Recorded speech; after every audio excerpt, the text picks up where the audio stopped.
हैं यूनिट 1 में आते हैं।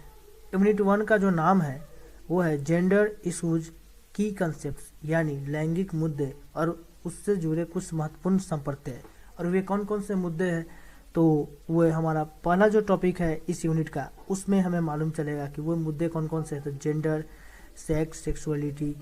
पैट्रिची, मैस्कुलिनिटी एंड फेमिनिज्म, यानी कि जेंडर, लिंग, उसके बाद लैंगिकता, पितृसत्ता, पुरुषत्व एवं स्त्रीत्व, इन सब मुद्दों के बारे में जो है हमें पढ़ना है, इनका कंसेप्ट समझना है। नेक्स्ट जो पॉइंट है, उस पॉइंट में अगले टॉपिक में जो हमें पढ़ना है सिलेबस में, वो पढ़ना है gender bias, gender stereotyping and empowerment, यानी कि लैंगिक पक्षपात, लैंगिक से संबंधित रूढ़िवादी विचार एवं सशक्तिकरण।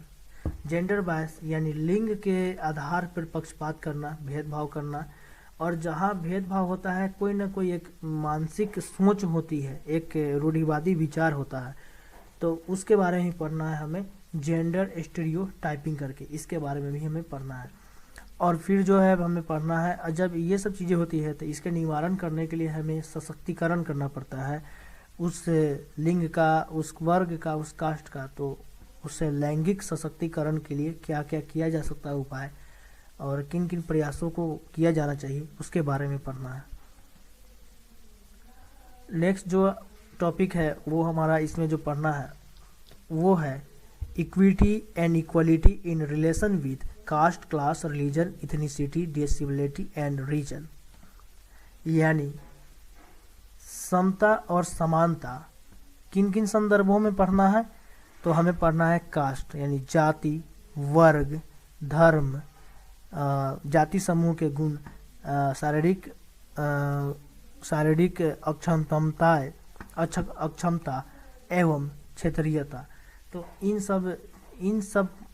पॉइंट्स के संदर्भ में हमें समता और समानता के बारे में पढ़ना है कि समता और समानता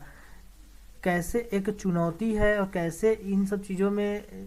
कैसे ये सब चीज़ें समता और समानता में अपना जो एक योगदान भी देते हैं और अपना उनके लिए एक चुनौती भी खड़ा करते हैं। तो उसके लिए हमें caste, class, religion,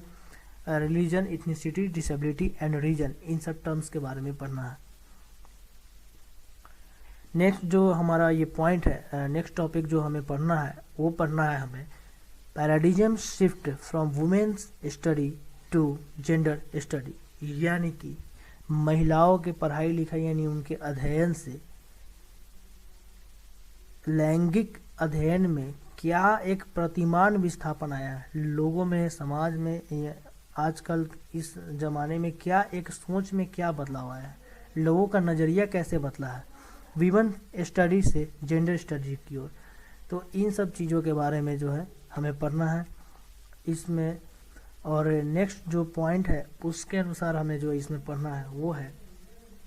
historical backdrops, some landmarks from social reform movements of the 19th and 20th century with focus on women's experiences of education।